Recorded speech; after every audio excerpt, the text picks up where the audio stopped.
أعوذ بالله من الشيطان الرجيم. قل لا يعلم من في السماوات والأرض الغيب إلا الله وما يشعرون أيان يبعثون بل ادارك علمهم في الآخرة بل هم في شك منها بل هم منها عمون. وقال الذين كفروا أئذا كنا ترابا وآباؤنا أئنا لمخرجون لقد وعدنا هذا نحن وآباؤنا من قبل إن هذا إلا أساطير الأولين. قل سيروا في الأرض فانظروا كيف كان عاقبة المجرمين ولا تحزن عليهم ولا تكن في ضيق مما يمكرون ويقولون متى هذا الوعد إن كنتم صادقين.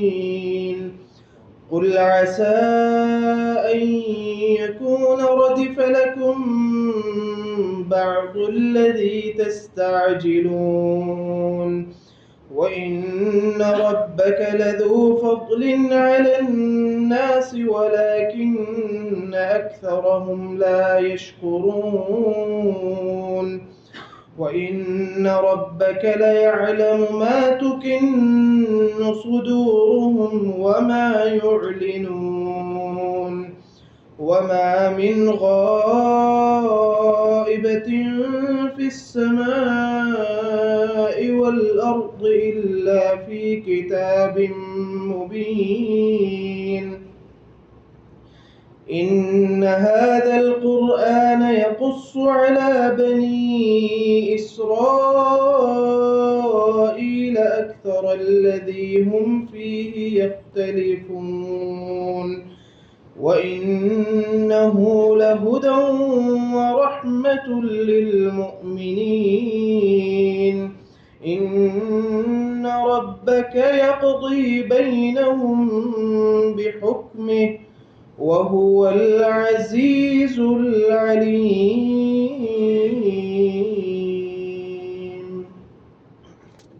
أعوذ بالله من الشيطان الرجيم. بسم الله الرحمن الرحيم. قل لا يعلم من في السماوات والأرض الغيب إلا الله. اے محمد صلی اللہ علیہ وسلم کہہ دیجئے کہ زمین و آسمان کی جو چھپی ہوئی چیزیں ہیں ان کا اللہ کے سوا کسی کو علم نہیں. وما یشعرون ایان یبعثون، اور جن کو یہ لوگ میرا شریک ٹھہراتے ہیں ان کو یہ بھی پتہ نہیں کہ قیامت کب آئے گی یا وہ کب اٹھائے جائیں گے. اس میں بھی ایک تو بات یہ اللہ نے واضح فرما دی کہ قیامت کے قائم ہونے کا علم اللہ کی ذات کے علاوہ نہ کسی نبی کو ہے، نہ کسی ولی کو ہے، نہ کسی عالم کو، نہ کسی دانشور کو. یہ جو ہم اخباروں میں پڑھتے ہیں یا میڈیا میں آتی ہیں آج سے 10 سال بعد قیامت آ جائے، آج فلانی تاریخ فلان سال جو ہے وہ قیامت کے آنے کا ہے، یہ سب ایسے لوگوں کے لیے دھوکہ اور فراڈ ہے. جب اللہ تعالیٰ نے ایک بات واضح طور پہ ارشاد فرما دی ہے کہ قیامت کے قیام کا علم اللہ نے نبی کو بھی نہیں دیا، نبی صلی اللہ علیہ وسلم بھی یہی فرماتے رہے کہ اس کا علم اللہ کو ہے، اس کا علم مجھے نہیں ہے. میں تمہیں یہ خبر دے رہا ہوں کہ یہ بات پکی ہے قیامت آئے گی. لیکن اللہ تعالیٰ نے سب سے پہلے تو اس بات کی تردید فرما دی کہ جو لوگ قبروں میں پڑے ہیں جن کو تم میرا شریک سمجھتے ہو یا مشکل شاہ جذبہ سمجھتے ہو ان کو بھی یہ علم نہیں ہے کہ قیامت کب آنے والی ہے. اب آگے پھر اللہ تعالیٰ نے جو مشرکین تھے، جو قیامت کا انکار کرنے والے تھے، ان کی تقسیم کی ہے اللہ نے۔ ایک تو پہلے بتا دیا کہ جو انبیاء یا اولیاء ہیں وہ قبروں میں پڑے ہیں، ان کو بھی علم نہیں، ان کی تردید فرما دی اللہ تعالیٰ نے۔ اب آگے اللہ یہ فرماتے ہیں کہ بل ادارہ کے علم فی الآخرہ، کہ مشرکین جو ہیں ان کا علم جو ہے بہت ہی محدود ہے یا گم ہو گیا ہے، ان کو تو بالکل ہی پتہ نہیں ہے کہ قیامت جو ہے وہ کب آئے گی۔ اور پھر آگے فرمایا کہ بل ہم فی شک منہا، بلکہ یہ لوگ شک میں پڑے ہیں۔ شک کی بات اس لیے اللہ نے ارشاد فرمائی کہ بعض اوقات بعض لوگ یہ سوچتے تھے کہ محمد صلی اللہ علیہ وسلم کو آج تک ہم یہ کہتے رہے ہیں کہ سب سے زیادہ سچا یہ ہے، صادق ہے، امین ہے، کبھی جھوٹی بات نہیں کہی اس نے۔ آج اگر وہ یہ بات کہہ رہا ہے کہ قیامت آنے والی ہے تو اس کا مطلب ہے کہ کچھ نہ کچھ تو بات ہوگی نا۔ وہ جو بات اللہ تعالیٰ نے 30ویں پارے کے شروع میں ارشاد فرمائی، ام یتساءلون عن النبأ العظیم الذین هم فیہ مختلفون، کہ یہ جو انکار کرنے والے ہیں ان کا بھی آپس میں اختلاف ہے، بات ان کی ایک نہیں ہے، بلکہ بعض جو ہیں وہ شک میں پڑے ہوئے ہیں۔ بعض کہتے ہیں یار کہیں آ ہی نہ جائے، یا بعض جو ہے وہ کہتے ہیں نہیں بالکل اس کا امکان ہی نہیں ہے، یہ ممکن نہیں ہے، عقل نہیں مانتی اس بات کو۔ بعض شک میں پڑے ہوئے ہیں، بعض انکار کرنے والے ہیں، اور بعض یہ کہتے ہیں کہ بس یقین تو نہیں لیکن ممکن ہے کہ آ جائے۔ اس لیے فرمایا کہ ان کا آپس میں بھی کوئی ایک بات نہیں ہے، کسی ایک بات پہ یہ اکٹھے نہیں ہیں، بلکہ آپس میں بھی ان کا اختلاف ہے۔ اس لیے فرمایا کہ بل ہم فی شکن منہا، کہ بعض لوگ قیامت کے بارے میں شک میں پڑے ہیں، جو خبر ان کو دی گئی ہے اس کے مقابلے میں کوئی ایسی یقینی بات ان کے پاس نہیں ہے کہ یقین سے ہم کہہ دیں کہ یہ قیامت بالکل نہیں آئے گی۔ اگر کسی بات کے بارے میں علم نہ ہو تو اس کا مطلب یہ نہیں ہے کہ وہ ہوگی نہیں۔ آگے پھر یہ فرمایا کہ بل ہم منا امون، پھر ایک تیسری بات ارشاد فرمائی۔ اصل بات کیا ہے؟ اصل بات یہ ہے کہ جو دلائل دیے جا رہے ہیں انہیں قیامت کے بارے میں، یہ ان سے اندھے بنے ہوئے ہیں، ان پہ غور و فکر نہیں کرتے۔ ان تینوں باتوں کا جو حاصل ہے وہ یہی ہے کہ جو قیامت کے وقوع کے دلائل ہیں قرآن مجید میں دیے ہیں یا رسول اللہ صلی اللہ علیہ وسلم نے دیے ہیں، یا جو عقلی دلائل ہیں، ان کے بارے میں یہ سوچتے نہیں ہیں، غور و فکر نہیں کرتے۔ قرآن جی جس بات کی بار بار دعوت دیتا ہے وہ یہی ہے کہ غور و فکر کرو، سوچ بچار کرو، یہ کس طرح ممکن ہے۔ دیکھیں نا، خود قرآن مجید نے بھی یہ باتیں ارشاد فرمائیں کہ ٹھیک ہے ایک ظالم قوم ہے، اس نے بہت سارے ظلم کیے، اس قوم کو مٹا دیا گیا، لیکن اس قوم کو مٹانے سے سارا معاملہ صاف نہیں ہوا۔ اس قوم نے اپنے پیچھے جو ظلم چھوڑے یا جن کے حقوق غصب کیے یا جن پہ ظلم کیے، ان کا بدلہ تو نہیں ہوا۔ ایک آدمی 10 آدمیوں کو قتل کرتا ہے، اب اس کو آپ بے شک لکھ دے قاضی کہ اس کو 10 دفعہ موت دی جائے، موت تو ایک دفعہ ہی آنی ہے، لیکن وہ جو 10 لوگوں کو قتل کرنے کی سزا ہے وہ اس دنیا میں نہیں ملے گی۔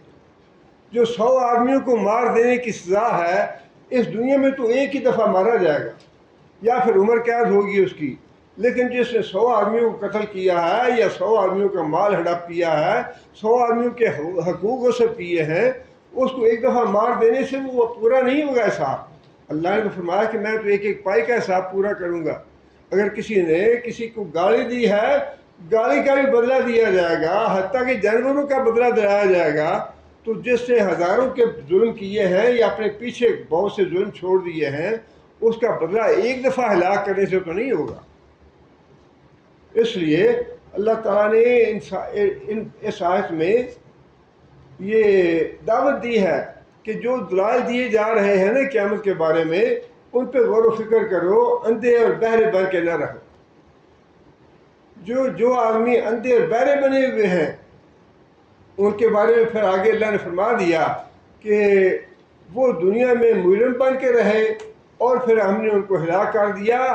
قیامت سے آنکھیں بند کر لینا اور اس کے بارے میں غور و فکر نہ کرنا یا اس کو یاد نہ رکھنا، اس کا نتیجہ کیا ہے، وہ بات آگے اللہ نے ارشاد فرمائی ہے۔ آگے کافروں کی ایک دلیل دی ہے اللہ نے، کافروں کی دلیل یہ ہے وَقَالَ الَّذِينَ كَفَرُوا، اور کافر یہ کہتے ہیں أَإِذَا كُنَّا تُرَابًا وَآبَاؤُنَا أَإِنَّا لَمُخْرَجُونَ، کیا جب ہم مٹی ہو جائیں گے، مرنے کے بعد انسان کو ظاہر مٹی میں دفن کر دیا جاتا ہے، اور اب ہزاروں نہیں لاکھوں نہیں اربوں سال گزر چکے ہیں، مٹی جو ہے وہ ہر بندے کے علم میں ہے کہ ہر چیز کو کھا جاتی ہے۔ اب ان کا یہی کہنا تھا کہ ایک مردے کو ہم نے زمین میں دفن کر دیا، اب اس کو مٹی نے کھا دیا، ختم کر دیا اس کو، تو کیا وہ جو ختم ہو چکا ہے انسان، کیا وہ دوبارہ زندہ کیا جائے گا؟ یہ بات جو ہے یہ بظاہر واقعی عقل میں نہیں آتی، انسان کو دھوکہ لگتا ہے یہ کہ انسان کی بالکل ختم ہو جائے گا، مٹی ہو جاتا ہے، اس کا ذرہ ذرہ جو ہے وہ ختم ہو گیا، تو پھر وہ دوبارہ کیسے پیدا ہوگا؟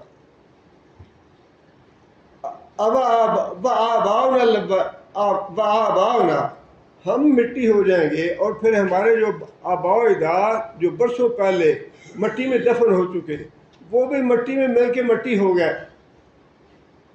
اِنَّا لَمُخْرَجُونَ، تو کیا ہم سارے دوبارہ نکالے جائیں گے زمین سے، دوبارہ پیدا کیے جائیں گے زمین سے؟ لَقَدْ وُعِدْنَا هَٰذَا، اس کا وعدہ ہم سے بھی کیا گیا، یا اس کی دھمکی ہم کو بھی دی گئی کہ تمہیں دوبارہ پیدا کیا جائے گا۔ آباؤنا، اور ہمارے جو آباء و اجداد تھے، پہلی جو قومیں تھیں ان کے پاس جو پیغمبر آئے وہ بھی یہی کہتے رہے کہ مرنے کے بعد زندہ ہونا ہے، مرنے کے بعد زندہ ہونا ہے۔ نہ نوح علیہ السلام کی قوم زندہ ہوئی، نہ موسیٰ علیہ السلام کی قوم زندہ ہوئی، نہ شعیب علیہ السلام کی قوم زندہ ہوئی۔ کتنی قومیں پہلے گزر چکی ہیں، ساری مر کھپ گئے، اب ان میں سے کوئی زندہ ہوا ہم نے دیکھا نہیں ہے۔ اب یہ ہمیں بار بار کہا جا رہا ہے، تو اس کا مطلب یہی ہے کہ یہ بات ہونے والی نہیں ہے۔ اپنی جگہ پہ ان کی بات جو تھی وہ کتنی کبھی اور کتنی دلیل تھی، دھوکہ دینے کے لیے بڑی اچھی بات۔ اور آج بھی ایسے نہیں ہے کہ ساری دنیا مانتی ہے قیامت کو، ساری دنیا نہیں مانتی۔ آج بھی یہ دھوکہ ہے کہ مر کھپ گیا جو ہزاروں سال پہلے، لاکھوں سال پہلے، کہاں وہ زندہ ہوئے، کس پہ قیامت آئی؟ وہ یہ بات جو ہے یہ مسلسل قیامت تک ایسے ہی چلتی جائے گی۔ جن کو دھوکہ ہے نا قیامت کے بارے میں کہ کچھ نہیں ہونا، وہ یہی سمجھتے رہیں گے کہ ہمارے جو آباء و اجداد ہیں یا اس سے پہلے سارے مر گئے اور ان میں سے زندہ کوئی بھی نہیں ہوا، یہ تو بس ایسے بات ہے یا کہانیاں ہیں، کس سے ہیں یہ؟ ان ھذا الا اساطیر الاولین، یہ تو بس کہانیاں ہیں پہلے لوگوں کی، جس طرح پہلے پیغمبر جو تھے وہ بتاتے رہے، وہ لوگوں کو کہتے رہے، ویسے ہی محمد صلی اللہ علیہ وسلم یہ بات کہہ رہے ہیں، اس میں حقیقت والی بات کوئی نہیں ہے۔ اب یہاں پہ اللہ تعالیٰ نے بہت سی جواب دیے ہیں ان باتوں کے، بہت سی جگہ پہ، ہر جگہ پہ اللہ تعالیٰ نے مختلف طریقے سے سمجھانے کی کوشش کی ہے کہ جو عقلی دلائل ہیں وہ سارے یہ چاہتے ہیں کہ کوئی وقت ایسا آنا چاہیے جس وقت میں دنیا جو لوگ اعمال کر رہے ہیں ان کا حساب ہونا چاہیے۔ یہاں پہ اللہ تعالیٰ نے جو دلیل دی ہے قیامت کے قائم ہونے کی، وہ دلیل یہ ہے قل سیروا فی الارض، کہ زمین میں ذرا چلو پھرو، فانظروا، اور پھر دیکھو غور کرو، کیف کان عاقبۃ المجرمین، کہ جو انکار کرنے والے مجرم تھے اللہ نے ان کو مجرم قرار دیا ہے۔ قیامت کا انکار کرنے والے جو لوگ ہیں اللہ نے ان کو مجرم قرار دیا ہے۔ اللہ فرماتے ہیں کہ جن مجرموں نے قیامت کا انکار کیا وہ بے لگام ہو گئے دنیا میں، انہیں کسی کی پرواہ نہیں تھی کہ ہم ظلم کریں یا قتل کر دیں یا ڈاکے ڈالیں یا چوری کر لیں یا اغوا کر لیں، اس بات کی بالکل پرواہ نہیں تھی انہیں، وہ بے دھڑک گناہ کرتے رہے اور ان کے گناہوں کا انجام کیا ہوا؟ انجام یہ ہوا کہ ہم نے ان قوموں کو تباہ اور برباد کر دیا جو قیامت پہ ایمان نہیں رکھتے تھے، اور انہوں نے بے لگام ہو کے زندگی بسر کی۔ اب یہ جو یہاں پہ اللہ تعالیٰ نے 3 طبقے کافروں کے بتائے ہیں نا، کہ بلکہ وہ شک میں ہیں، بلکہ ان کو علم ہی نہیں ہے، بلکہ وہ اندھے بنے ہوئے ہیں۔ بات تو کافروں کی ہے، لیکن یہ 100% منطبق ہوتی ہے مسلمانوں پہ بھی۔ یہ ساری باتیں جو ہے نا کافروں کے لیے پڑھ کے نہیں ہمیں گزر جانا چاہیے۔ آج جتنے بھی جرائم ہو رہے ہیں، یا جتنے اب دیکھیں، اللہ تعالیٰ معاف کرے، ایسے ایسے جرائم ہیں کہ روح کانپ جاتی ہے۔ زندہ جانوروں کے اعضاء کاٹ دینے، زندہ انسانوں کو اعضاء کاٹ دینے، چھوٹی بچی کو اس لیے گولی مار دینے کہ بیٹی کیوں پیدا ہوئی ہے، بیٹی کو گولی مار دی۔ یہ جو جرائم ہے، یہ کیا جو قیامت پہ ایمان رکھنے والا بندہ ہے اس طرح کی جرائم کر سکتا ہے؟ وہ قیامت کا دن پہ واقعی ایمان تھا۔ ان کا معاملہ تو یہ تھا کہ حضرت عثمان رضی اللہ تعالیٰ عنہ کے زمانے میں حضرت عثمان نے حضرت عمر بن عبداللہ، بڑے ہی متقی اور پرہیزگار اور فقیہ صحابہ میں سے ہیں، یہ حضرت عثمان نے حضرت عمر بن عبداللہ کو بلایا، کہنے لگے کہ عبداللہ میں تمہیں قاضی جج لگانا چاہتا ہوں۔ حضرت عبداللہ بن عمر کہنے لگے کہ امیر المومنین میں جج نہیں بنوں گا، میں 2 آدمیوں پہ فیصلہ بھی نہیں دوں گا۔ آپ تو مجھے کہتے ہیں نا جج بن جاؤ، میں 2 آدمیوں کے درمیان بھی کسی بات کا فیصلہ نہیں کروں گا، بہت بڑی ذمہ داری ہے، میں یہ ذمہ داری نہیں اٹھاؤں گا۔ حضرت عثمان نے اصرار کیا کہ عمر بن عبداللہ بن عمر، یہ نظام کیسے چلے گا، حکومت کیسے چلے گی اگر آپ جیسے لوگ جو ہیں، یہ دلیل بڑی دی جاتی ہے نا، یہ نیک لوگ، پرہیزگار لوگ سیاست میں آنا چاہیے نا، نہیں آئیں گے تو سیاست تو ساری یہ کریں گے، جو برے لوگ ہیں تو سیاست میں آئے نا مولوی بھی، یہ دلیل بڑی دی جاتی ہے۔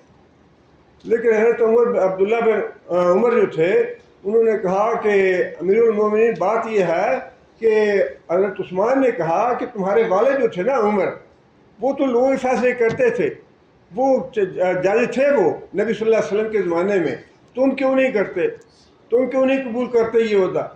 تو عبداللہ بن عمر کہنے لگے کہ میرے والد کے زمانے میں نبی صلی اللہ علیہ وسلم موجود تھے، حضرت عمر کو جب کوئی مشکل پیش آتی تھی وہ نبی صلی اللہ علیہ وسلم سے پوچھ لیتے تھے، اور اگر نبی صلی اللہ علیہ وسلم کو بھی پتہ، آپ سوچیں ان کی سوچ کیا تھی، اگر نبی صلی اللہ علیہ وسلم کو بھی کسی مسئلے کا علم نہ ہوتا تو وہ حضرت جبرائیل سے پوچھتے، اور جبرائیل اللہ تعالیٰ سے پوچھ کے نبی صلی اللہ علیہ وسلم کو بتا دیتے۔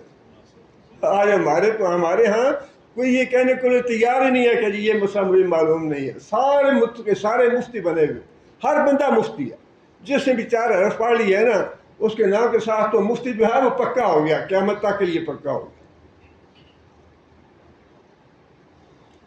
فرمایا کہ میرا باپ جو تھا نا اس میں نبی صلی اللہ علیہ وسلم موجود تھے، وہ پوچھ لیتے تھے ان سے، اب وہ بات نہیں ہے، اس لیے میں قاضی نہیں بنوں گا۔ اور پھر کہنے لگے کہ میں نے نبی صلی اللہ علیہ وسلم سے ایک بات سنی ہے، میں آپ کو سناتا ہوں۔ کہنے لگے کہ امیر المومنین نبی صلی اللہ علیہ وسلم نے یہ بات ارشاد فرمائی ہے کہ جو بندہ اللہ کا نام دے کے، اللہ کا واسطہ دے کے تم سے کوئی بات مانگے، کوئی چیز مانگے تو اس کو ضرور دینی چاہیے۔ اللہ کے نام کا واسطہ دے کے اگر تم سے کوئی چیز مانگے تو اس کو ضرور دو۔ اور کہنے لگے کہ میں اے امیر المومنین، میں آپ کو اللہ کا انعام کا واسطہ دے کہتا ہوں کہ میں یہ کام نہیں کروں گا، میں یہ عہدہ نہیں لوں گا۔ حضرت عثمان مجبور ہو گیا کہ اب جو بات کہی ہے اس نے، جو حدیث سنائی ہے، یہ تو اب اللہ کا واسطہ دے رہا ہے کہ اب یہ ہے فرق قیامت پہ ایمان لانے کا اور نہ ایمان لانے کا۔ آج تو کتوں کی طرح، جس طرح کتے ہڈی کے پیچھے بھاگتے ہیں نا، اس طرح جج کی پوسٹ کے لیے کتوں کی طرح بھاگتے ہیں کہ یہ پوسٹ ملنی چاہیے مجھے۔ یہ ہے قیامت پہ ایمان رکھنے کا فائدہ اور نہ رکھنے کا نقصان۔ حضرت عثمان رضی اللہ تعالیٰ عنہ نے رخصت دے دی حضرت عبداللہ بن عمر کو، لیکن ساتھ یہ ایک بات کہی، کہنے لگے کہ بات یہ اپنے تک رکھنا، اور وہ بات یہ ہے کہ جو بات انہوں نے مجھ سے کیا ہے نا استثناء والی کہ میں قاضی نہیں لگوں گا، کہنے لگے کسی اور کو نہ بتانا، کسی اور کو نہ بتانا، کہیں ایسے نہ ہو کہ سارے انکار کرنا شروع کر دیں۔ یہ ہے قیامت پہ ایمان رکھنے والوں کی بات، اور جو قیامت پہ ایمان نہ رکھنے والے ہیں ان کا معاملہ بھی دیکھ لیں۔ عبادہ بن صامت رضی اللہ تعالیٰ عنہ ایک مثال نہیں، بے شمار مثالیں ہیں۔ غزوہ حنین کے موقع پہ بے شمار غنیمت کا مال تھا، اور لوگوں نے تقسیم سے پہلے بعض چیزیں لیں، تو حضرت جعفر بن ابی طالب جو تھے وہ گھر آئے تو بیوی نے پوچھا کہ غزبے سے کچھ چیز لائے ہو؟ کہنے لگے یہ ایک سوئی ہے، یہ لایا ہوں، یہ لے لو، تمہارے کام آئے گی۔ وہ جب نبی صلی اللہ علیہ وسلم نے فیصلہ کیا، حوازن کا قبیلہ آ گیا کہ یا رسول اللہ ہمیں ہمارے اموال اور ہماری جو وہ چیزیں واپس کر دیں۔ فرمایا کہ اچھا تم اپنے قیدی لے جاؤ، لیکن جو مال ہے وہ تو میں تقسیم کروں گا۔ جب تقسیم کا فیصلہ ہوا تو نبی صلی اللہ علیہ وسلم نے یہ بات ارشاد فرمائی، جو آدمی مال غنیمت سے کچھ چیز لے گیا ہے وہ واپس لائے۔ اگر کسی نے مال غنیمت سے کچھ چیز لیا تو واپس لائے۔ اور جعفر بن ابی طالب جو تھے بیوی کے پاس گئے، کہنے لگے وہ سوئی کدھر ہے؟ بیوی نے کہا وہ پڑی ہے۔ کہنے لگے وہ دے دو، وہ غنیمت کی مال غنیمت کی سوئی ہے، وہ نبی صلی اللہ علیہ وسلم نے واپس مانگ لی چیزیں، میں جا کے واپس دوں گا جی۔ وہ ایک سوئی جو تھی وہ بھی واپس لے گئے، جا کے نبی صلی اللہ علیہ وسلم کو دے دی نبی صلی اللہ علیہ وسلم کو۔ یہ ہے قیامت پہ ایمان رکھنے والے لوگوں کا معاملہ۔ ایک آدمی نے بالوں کا گچھا تھا، اونٹ کے بالوں کا گچھا تھا، وہ اسے پکڑ لیا، اور جب نبی صلی اللہ علیہ وسلم نے اعلان کیا تو وہ آدمی وہ بالوں کا گچھا لے آیا کہ یا رسول اللہ میں نے یہ لیا تھا۔ تو نبی صلی اللہ علیہ وسلم فرمایا کہ اچھا جو میرا حصہ ہے نا اس میں سے وہ میں تمہیں چھوڑتا ہوں، لیکن جو باقی ہے وہ واپس کر دو۔ وہ کہیں گے یا رسول اللہ مجھے ضرورت نہیں ہے، یہ سارے کا سارا لے، نہیں چاہیے۔ حضرت عبادہ بن صامت رضی اللہ تعالیٰ عنہ کو نبی صلی اللہ علیہ وسلم نے تحصیلدار کے بنا کے بھیجنا چاہا کہ جا کے زکوٰۃ وصول کر کے لاؤ، لیکن بات اتنی سی بتا دی کہ عبادہ یہ خیال رکھنا کہ کہیں قیامت کے دن ایسا معاملہ نہ، وہی قیامت کا تصور جب تک نہیں ہوگا، جب تک یہ معاملے سیدھے ہوتے نہیں ہیں۔ یہ کمیشن اور پولیس اور یہ جو چیزیں ہیں نا، یہ سب دنیا کے کھیل اور تماشا ہے، سب دھوکہ ہے، بالکل دھوکہ ہے۔ جب تک یہ قرآن اور قیامت اور اللہ کے رسول کے احکام، یہ چیزیں انسانوں کو ذہن نشین نہیں کرائی جاتی، یہ نہیں پڑھایا جاتا، جب تک بربادی ہی بربادی ہے۔ اس طرف آنے کے لیے کوئی بھی تیار نہیں ہے۔ یہ پکی بات ہے کہ اسلام نہیں چاہتے لوگ، جو اوپر بیٹھے ہوئے ہیں نا، جتنے بھی ہیں، مافیا ہے سارا، کوئی بھی ان میں سے ایک آدمی ایسا نہیں ہے جو اسلام چاہنے والا، سب دھوکہ دے رہے ہیں۔ اس لیے کہ سب سے پہلے ان کے جو ہے نا بخیے ادھیڑے جائیں۔ عمر بن عبدالعزیز جو تھے نا، انہوں نے سب سے پہلے 2 سال کا عرصہ تھا، آج تو کہتا نہیں کم از کم 5 سال ہونے چاہیے تبدیلی لانے کے لیے، 2 سال کا عرصہ تھا، لیکن پہلے دن ہی وہ مسجد میں آ کے بیٹھ گیا اور کہنے لگے کہ جتنی جائیدادیں لوگوں نے لی ہیں نا، وہ سارے کے سارے کاغذ لاؤ میرے پاس، اور کینچی منگوا لی گھر سے۔ امیر المومنین یہ تو فلاں نے مجھے جاگیر دی تھی، امیر المومنین یہ فلاں جگہ جاگیر دی تھی، یہ جاگیر تو میں نے، یہ رجسٹری ہے میرے پاس۔ فرمایا ٹھیک ہے رجسٹریاں ہیں تمہارے پاس، میں نے بھی حساب دینا ہے جا کے، تم زیادہ کہنے لگے کہ ہم تمہارے رشتہ دار ہیں، ہمارا خیال کرو۔ عمر بن عبدالعزیز کہنے لگے کہ تم میرے رشتہ دار ہو نا، تو میں جو ہے نا میرا رشتہ اللہ سے تم سے کہیں زیادہ ہے۔ جتنی جاگیریں تھیں سب کے سب پھاڑ دی، سب کے سب کینچی کے ساتھ قطر کے سب کے سامنے رکھ دی، ساری جاگیریں واپس لے لی۔ آج جتنے بھی مجرم پکڑتے ہیں، یہ ہمارے کو مجرم کو سزا دینے کا تصور ہی نہیں ہے۔ اگر کوئی جج جاتا ہے نا، اس نے جو اربوں خربوں کی کرپشن کی ہے، اس کا کوئی حساب لینے والا نہیں ہے۔ اور بعض لوگوں کو تو استثناء حاصل ہے نا کہ جو فلاں ادارے میں چلے جائے اس سے کوئی حساب نہیں ہے، وہ جو مرضی کرتا رہے، جتنا مرضی لوٹے، جتنا مرضی کھا جائے ملک، اس سے کوئی حساب نہیں لے۔ یہ اندھیر نگری کیوں ہے؟ یہ اندھیر نگری اس لیے ہے کہ وہ جو بات اللہ نے فرمائی نا، تم اندھے بنے ہوئے ہو قیامت کی طرف سے، یہ بات کافروں کے لیے نہیں، یہ مسلمانوں کے لیے بھی ہے۔ مسلمانوں میں بے شمار لوگ ہیں جو قیامت سے اندھے بنے ہوئے ہیں۔ قیامت کا تصور ہو اور قیامت پہ ایمان ہو، قیامت کا یقین ہو، تو پھر تو بات وہی ہے جو نبی صلی اللہ علیہ وسلم فرمائے کہ جس کا قیامت پہ یقین ہے اس کو رات کو نیند نہیں آنی چاہیے۔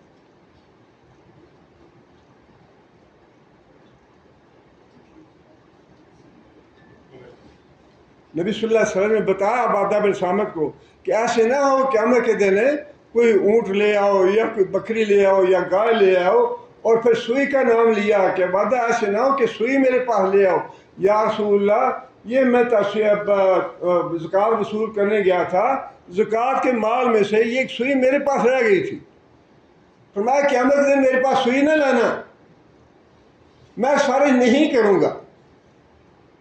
کتنا کھول کے اور کتنا بات واضح کر کے بتا دی۔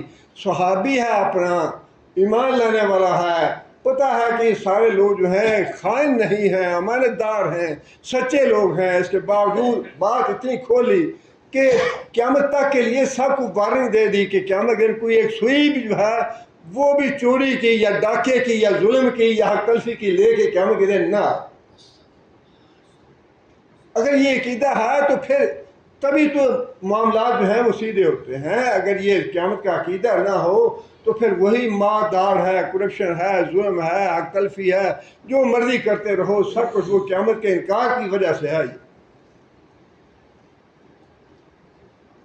اس لیے اللہ تعالیٰ نے فرمایا ہے کہ اگر تمہارا قیامت پہ ایمان نہیں ہے اور عقیدہ نہیں ہے قیامت کا، تو پھر زمین میں ذرا چلو پھرو اور یہ دیکھو کہ جن قوموں نے انکار کیا قیامت کا، جن کا عقیدہ نہیں تھا قیامت کا، ان کا دنیا میں کیا انجام ہوا۔ دنیا میں ہم نے ان کو ہلاک کر دیا، اس لیے کہ قیامت کا انکار کرنے کے بعد ان کے اعمال، ان کے مظالم اور ان کی حق تلفیاں اور ان کے جو لوگوں پہ ظلم تھے وہ اتنے زیادہ تھے، اللہ تعالیٰ نے دنیا میں بھی ان کا وجود برداشت نہیں کیا۔ جو آخرت کا معاملہ ہے وہ تو آخرت میں ہوگا۔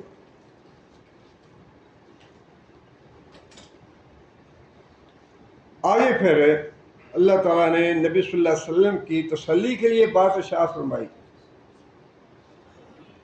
وَلَا تَحْزَنْ عَلَيْهِمْ۔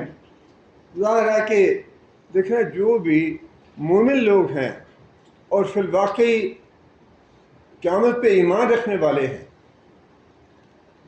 وہ بھی جب اپنے ماحول میں، اپنے ملک میں یا اپنے گرد و پیش ظلم ہوتے دیکھتے ہیں اور حق تلفیاں ہوتے دیکھتے ہیں، چوری، ڈاکہ، کرپشن، یہ ساری باتیں جب دیکھتے ہیں تو جو ایمان والے لوگ ہیں ان کو تو بڑی کوفت ہوتی ہے، کر کچھ نہیں سکتے، ٹینشن تو ہوتی ہے انہیں، کیوں ہو رہا ہے ایسے، کیوں ظلم ہوتا ہے، کیوں یہ لوگوں کے حق مارے جاتے ہیں۔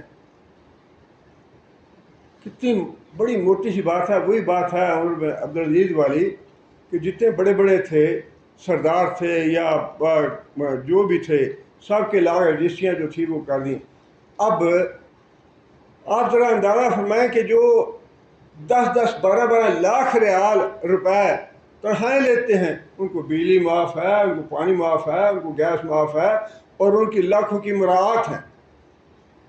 اس کے علاوہ اور جو بیچارے تنخواہ لیتے ہیں 20,000 30,000 40,000، وہ بجلی کا بل بھی دیں اپنے پاس سے، دفتر بھی اپنی گاڑی پہ جائیں اور پانی کے بل بھی دیں، باقی اخراجات کوئی مراعات نہیں ہے اس کے لیے۔ یہ جو بے انصافی ہے، یہ جو ظلم ہے، یہ ملک کو پنپنے نہیں دے گا۔ جو 10 لاکھ دیتا ہے وہ کیوں نہیں جیب سے بل دیتا؟ کیا وہ مر جائے گا؟ جو مر رہا ہے اس کا خیال نہیں ہے، جس کے پاس استطاعت نہیں ہے اس پہ اور بھی ظلم ہو رہا ہے۔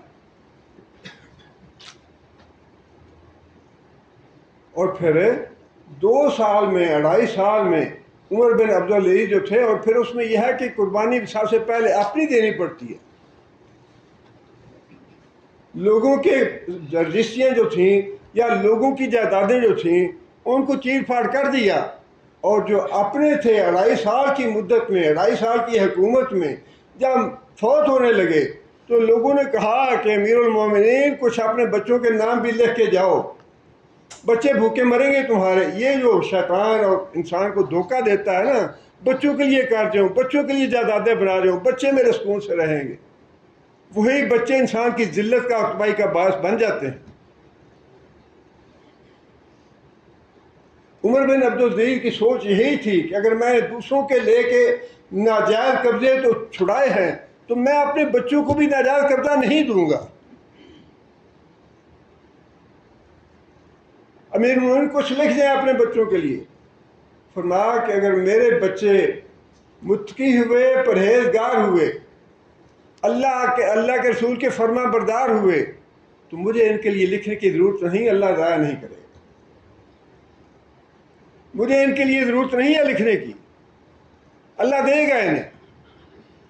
اور اگر میرے بچے اللہ کے رسول کے نافرمان ہوئے، گناہوں کی زندگی میں پڑ گئے، تو پھر مجھے اپنے بچوں کو دے کے خود جہنم میں جانا گوارا نہیں ہے۔ بچے جانے اور بچوں کا اپنا اعمال جانے، یہ پہلے قربانی اپنی دینی پڑتی ہے۔ اسی لیے ہم تبدیلی کا تصور ہی نہیں ہے۔ جب تک اپنی قربانی نہ دیں، جب تک دوسروں سے کیسے لیں؟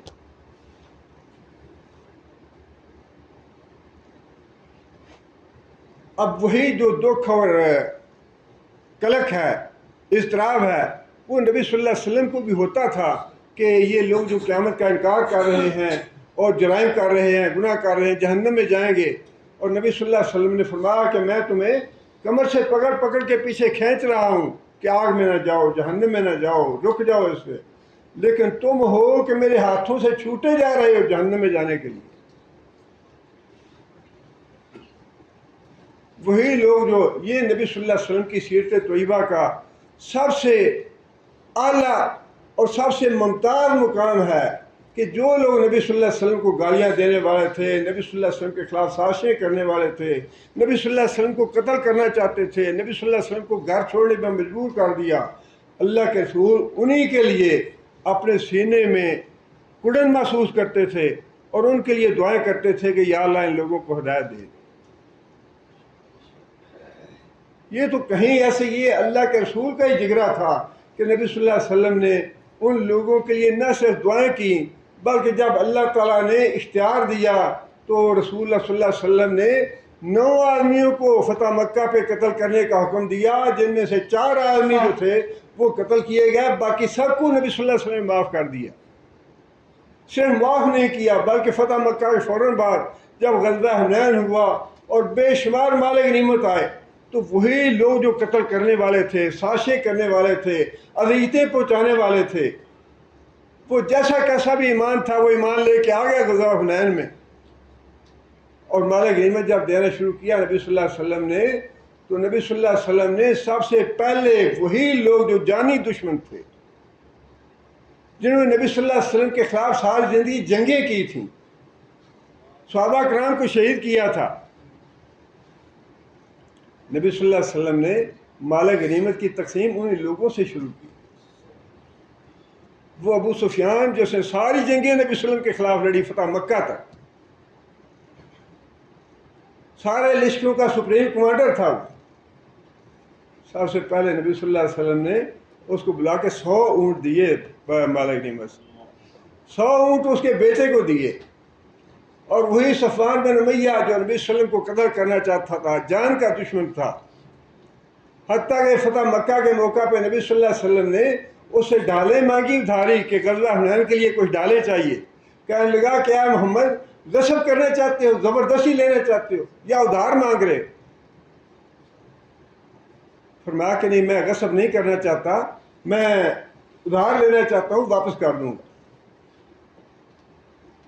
وہی صفوان بن امیہ جب ایمان لے کے مسلمان ہو کے جیسے کیسے بھی تھے، نئے تھے، تازہ تھے، لیکن مسلمان ہو چکے تھے، کلمہ پڑھ چکے تھے، صفوان بن امیہ آیا، وہی صفوان بن امیہ جو قتل کرنا چاہتا تھا نبی صلی اللہ علیہ وسلم، 100 اونٹ دیے اس کو۔ یہ قریشی سردار تھے، سارے سردار تھے یہ، اور سارے مالدار تھے۔ 100 اونٹ لے کے کہنے لگا یا رسول اللہ اور دے مجھے، 100 اونٹ اور دیا، 100 اونٹ اپنے جانی دشمن۔ 200 اونٹ لینے کے بعد کہنے لگا یا رسول اللہ مجھے اور دیں. نبی صلی اللہ علیہ وسلم نے پھر 100 اونٹ دیے. اس ہے کسی کا جگرا یہ؟ نبی صلی اللہ علیہ وسلم کی سیرت طیبہ ویسے تو ٹھیک ہے، ساری باتیں ٹھیک ہیں. نبی صلی اللہ علیہ وسلم کی سخاوت بھی، عبادت بھی، صلہ رحمی بھی، حسن سلوک بھی، مہمان نوازی بھی، یہ ساری باتیں. لیکن جو سلوک نبی صلی اللہ علیہ وسلم نے دشمنوں کے معاملے میں دشمنوں سے کیا، وہ پوری دنیا کی تاریخ میں، کسی انسانی تاریخ میں وہ موجود نہیں ہے. کوئی اس کی مثال نہیں ہے کہ کسی نے اپنے جانی دشمنوں کو اس طرح ان کے بارے میں کرتا بھی رہا ہو، ان کے تکلیفیں بھی پہنچتی رہی ہوں. اور اللہ تعالیٰ نے دوسری جگہ پر یہ یہاں تو اتنی بار ارشاد فرمائے نا کہ محمد صلی اللہ علیہ وسلم آپ اپنے سینے میں کڑن محسوس کرتے ہیں ان کی وجہ سے، ان کی سازشوں کی وجہ سے، اور ان کی باتوں کی وجہ سے، ان کی دشمنی کی وجہ سے کڑن محسوس نہ کریں. لیکن دوسری جگہ پہ یہ بات ارشاد فرمائی فَرَا اللہ کا باقی نفس کا عَلَىٰ آثَارِهِمْ إِن لَمْ يُؤْمِنُوا بِهَٰذَا الْحَدِيثِ أَسَفًا، کہ ان کے ایمان نہ لانے کی وجہ سے اے محمد صلی اللہ علیہ وسلم کیا آپ اپنے آپ کو ذبح کر لیں گے، ہلاک کر لیں گے؟ مطلب یہ کہ نبی صلی اللہ علیہ وسلم کی کیفیت ایسی ہو جاتی جس طرح کوئی آدمی اپنے آپ کو ہلاک کرنا چاہتا ہے. اتنی کڑن ہوتی ہے نبی صلی اللہ علیہ وسلم. اور آج کا ذرا اللہ تعالیٰ معاف کرے جو ہمارے مبلغ ہیں، مدرس ہیں، وہ دیکھیں کہ دوسروں کے ساتھ ان کا رویہ، اپنے جو ہے ان کا تو بڑا ادب اور احترام ہے، دوسرے کے علماء کا ادب اور احترام تک کرنے کو تیار نہیں ہے، بڑی بدتمیزی سے اور گستاخی سے نام لیتے. علماء کا تو اللہ تعالیٰ معاف کرے، بڑی دور کی بات ہے نا. ہمارے جو ائمہ ہیں، قوم نے پوری ملت اسلامیہ ان کو اپنا امام کہتی ہے، اور جس آدمی کے دل میں ان ائمہ کا احترام اور ادب نہیں ہے اس کا ایمان کیا ہے؟ آپ خواہ حنفی ہوں، آپ خواہ شافی ہوں، آپ خواہ مالکی ہوں، آپ خواہ حنبلی ہوں، جو بھی ہوں، اہل حدیث ہوں، جو بھی ہوں، لیکن ان ائمہ کا ادب اور احترام کرنا وہ تو واجب ہے ہر مسلمان. لیکن اس اختلاف کی وجہ پہ بدتمیزی سے نام لینے ان کے، یا گستاخی سے نام لینے، یا گستاخی سے ذکر کرنا ان کا، یہ ایمان کی علامت نہیں ہے. اللہ کے رسول نے تو اپنے دشمنوں کے ساتھ یہ سلوک کیا. ہم اپنے جو اہل ایمان امام ہیں یا علماء ہیں ان کا بھی ادب اور احترام کرنے کو تیار نہیں.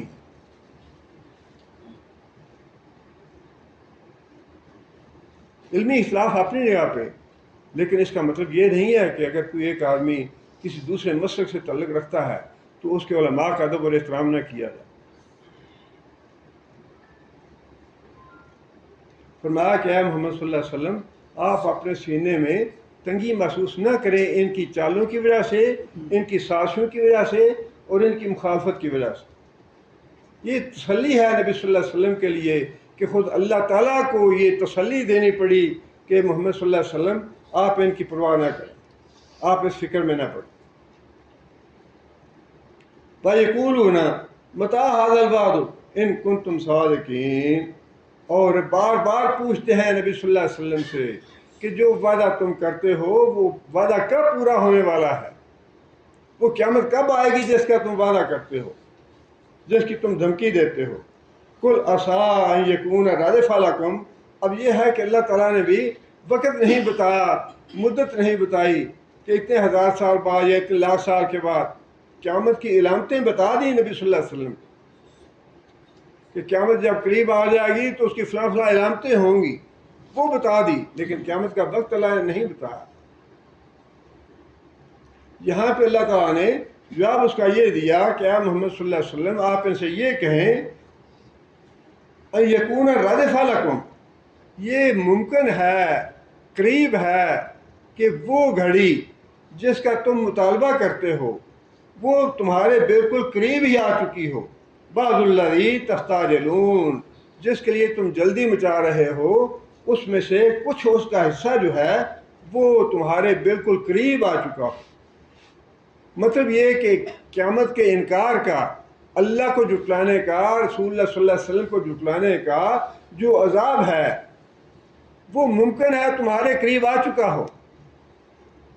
اب اس کو بھی واضح تو نہیں کیا، لیکن کافروں کے لیے نبی صلی اللہ علیہ وسلم کے زمانے میں غزوہ بدر جو تھا وہ سب سے بڑی سزا تھی، بڑا عذاب تھا کافروں کے لیے جو اللہ تعالیٰ نے اس دنیا میں ان کو دیا۔ اور پھر آگے نبی صلی اللہ علیہ وسلم نے بتا دیا کہ جو کافر ہیں، منکر ہیں، اللہ کو جھٹلانے والے ہیں، اللہ کے نافرمان ہیں، ان کا کچھ حصہ تو ان کو دنیا میں مل جاتا ہے۔ اس کی بڑی مثالیں ہیں، آج کل وہ میڈیا پہ بڑا وہ آیا ہوا ہے کہ وہ فلاں بریگیڈیئر تھا اور اس نے پورے اسلام آباد کو پھانسی پہ لٹکایا ہوا تھا اور اس کا انجام کیا ہوا، بیٹے اور پوتے نے گھر سے نکال دیا۔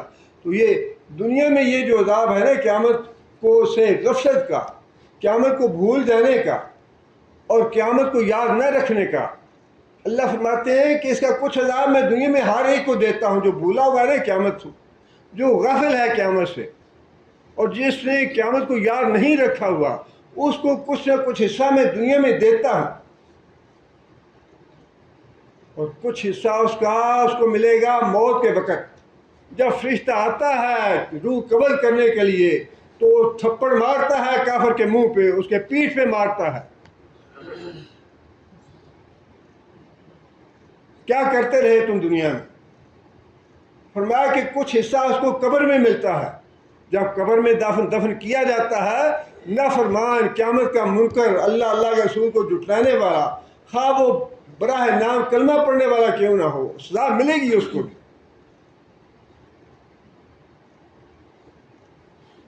یہ جن لوگوں کے ذکر آتے رہتے ہیں نا میڈیا پہ، یہ مسلمانوں کے واقعات ہیں جنہوں نے ظلم کیے ہیں، لوگوں کے حق مارے ہیں، جنہوں نے قبضے کیے ہیں لوگوں کے اموال پہ۔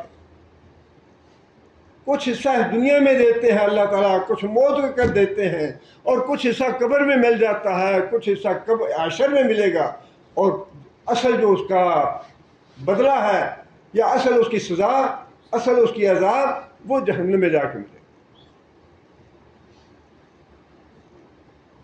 لیکن جو فرمایا نا کہ کچھ حصہ میں اس کو دیتا ہوں دنیا میں، کچھ حصہ دنیا میں ملتا ہے ہر ظالم کو، ہر جو لوگوں پہ ظلم کرنے والا، لوگوں کے حق مارنے والا اور مافیا جو کچھ بھی ہے، اللہ کو بھولے ہوئے، قیامت کو بھولے ہوئے، کچھ حصہ دنیا میں ملتا ہے، کچھ مرتے وقت ملتا ہے، کچھ قبر میں ملتا ہے، کچھ حشر میں ملتا ہے، پھر پورا جو سزا ہے وہ جہنم میں ملے گی۔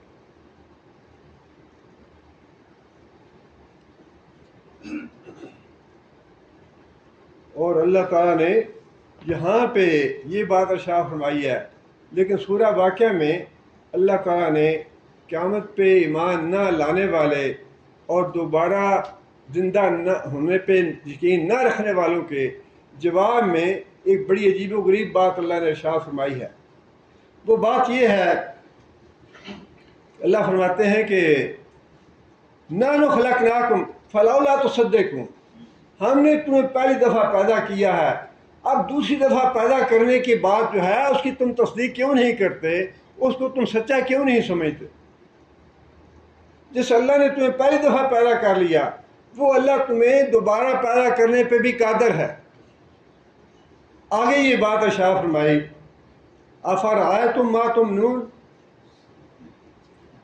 کیا تم نے کبھی غور کیا جو تم حقیر قطرہ ٹپکاتے ہو مادر رحم میں، ماں کے رحم میں جو پانی کا قطرہ تم ٹپکاتے ہو اس پہ کبھی تم نے غور کیا ہے؟ انتم تخلقونہ ام نحن الخالقون، کیا اس حقیر پانی کے قطرے سے انسان بنانے والے تم ہو یا ہم ہیں؟ اس کی تخلیق تم کرتے ہو یا ہم کرتے ہیں؟ آگے فرمایا کہ نحن قدرنا بینکم الموت، ہم نے موت کو تمہارے درمیان تقسیم کیا ہے، تمہیں ہم نے پیدا کیا اور پیدا کرنے کے بعد ہم تمہیں ماریں گے، موت دیں گے۔ اور آگے فرمایا کہ وما نحن بمسبوقین الی ان نبدل امثالکم وننشئکم فی ما لا تعلمون، اللہ فرماتے ہیں کہ میں اس بات سے عاجز نہیں کہ تمہارے مرنے کے بعد تمہیں ایک نئی طرح کی مخلوق بنا کے کھڑا کر دوں، نئی طرح کی مخلوق، حالانکہ ہیں تو انسان ہی پیدا ہوں گے نا، لیکن یہ جو اللہ نے فرمایا کہ نئی طرح کی مخلوق، وہ کیوں فرمایا؟ وہ اس لیے فرمایا کہ یہ اللہ تعالیٰ نے اپنی جو قدرت کاملہ ہے نا اس کا ذکر فرمایا ہے اس میں.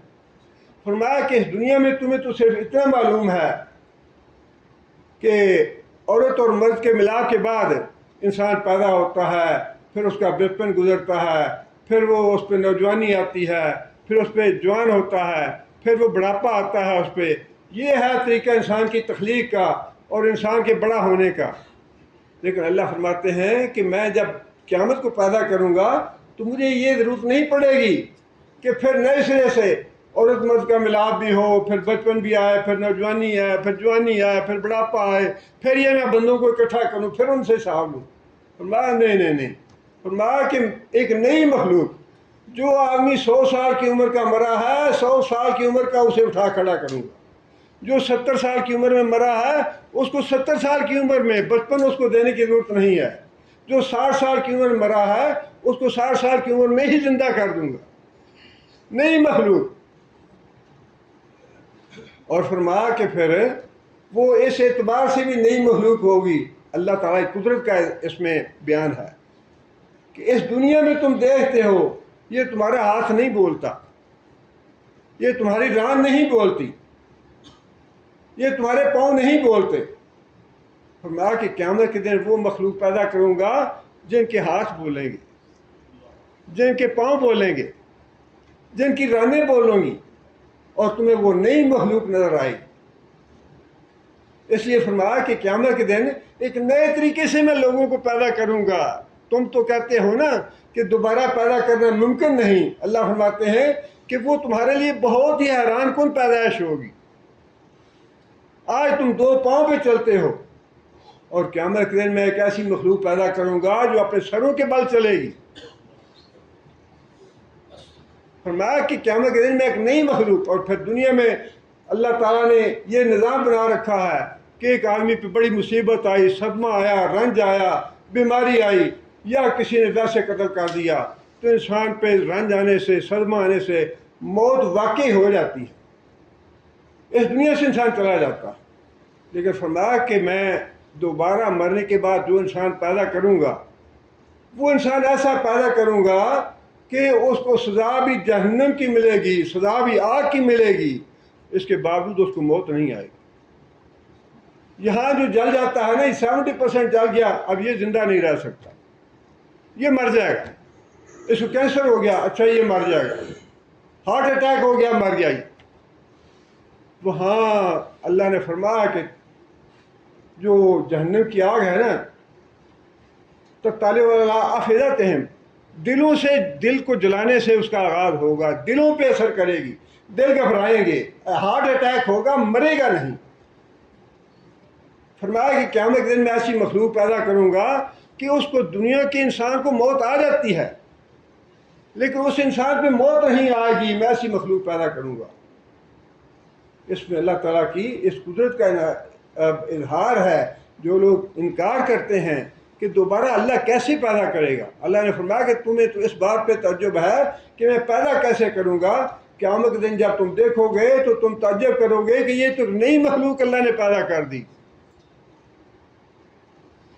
نہ اس کو موت آتی ہے.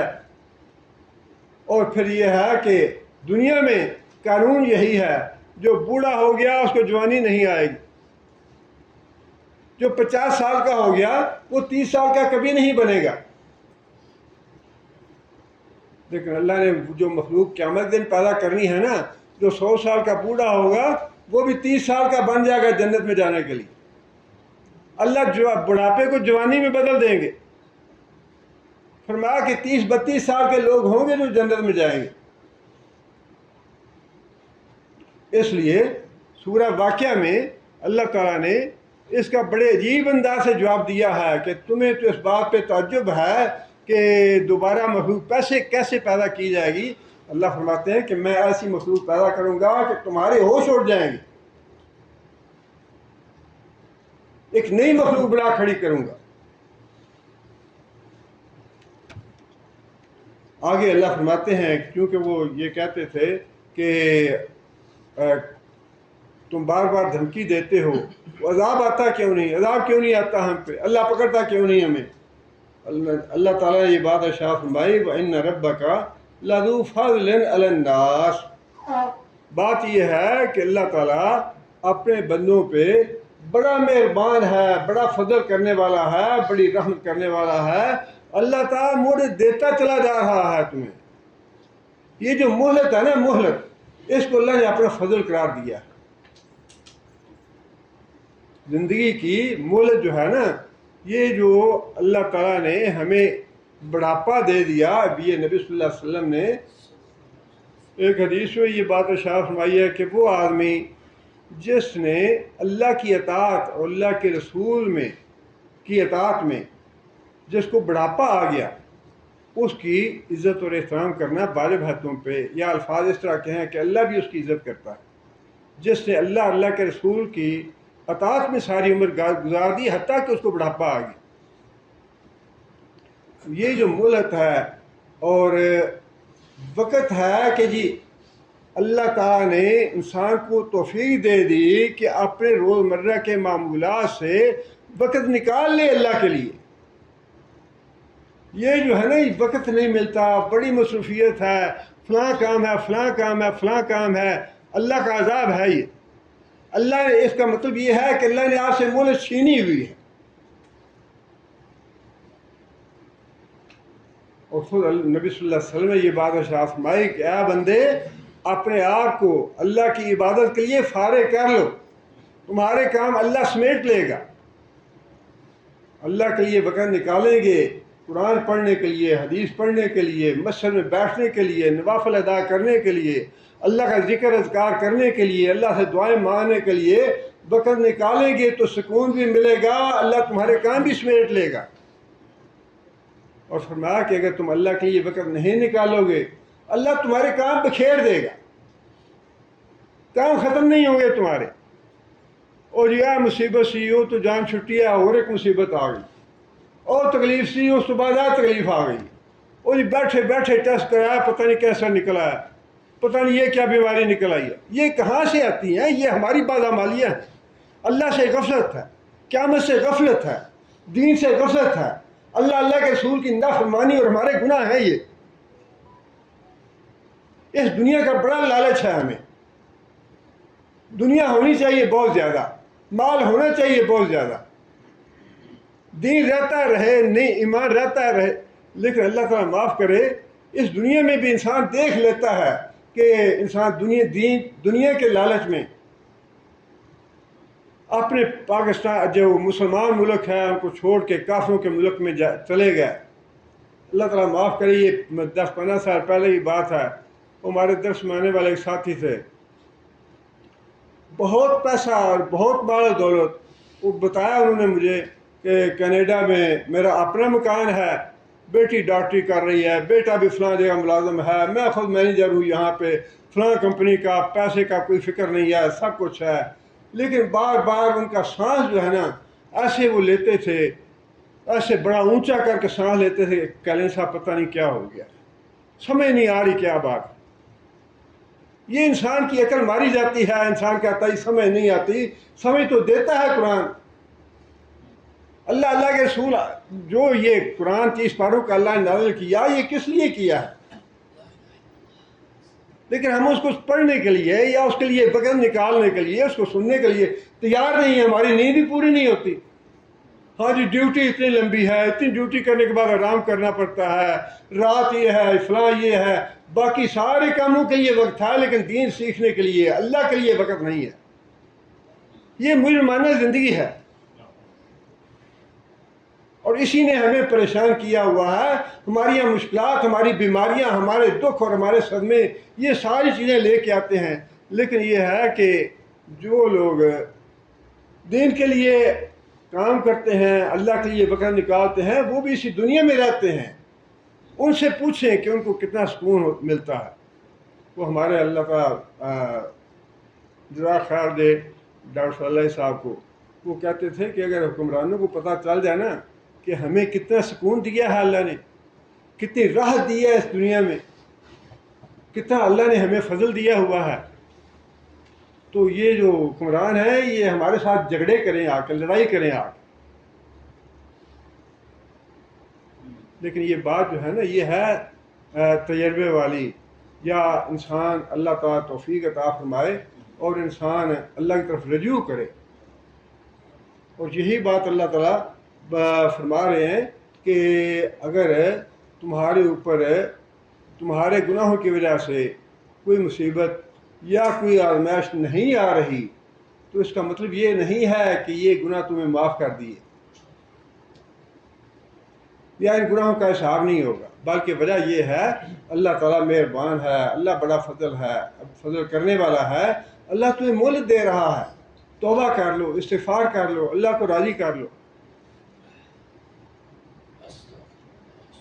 اللہ تعالیٰ سے دعا ہے کہ اللہ تعالیٰ ہمیں عمل کرنے کی توفیق عطا فرمائے. سبحان ربک رب العزت عما یصفون وسلام علی المرسلین. أعوذ بالله من الشيطان الرجيم. بسم الله الرحمن الرحيم. بل ادارك علمهم في الآخرة بل هم في شك منها بل هم منها عمون. وقال الذين كفروا أإذا كنا ترابا وآباؤنا أئنا لمخرجون. لقد عدنا هذا نحن وآباؤنا من قبل إن هذا إلا أساطير الأولين. قل سيروا في الأرض فانظروا كيف كان عاقبة المجرمين. ولا تحزن عليهم ولا تكن في ضيق مما يمكرون. ويقولون متى هذا الوعد إن كنتم صادقين. قل عسى أن يكون ردف لكم بعض الذي تستعجلون. وإن ربك لذو فضل على الناس ولكن أكثرهم لا يشكرون.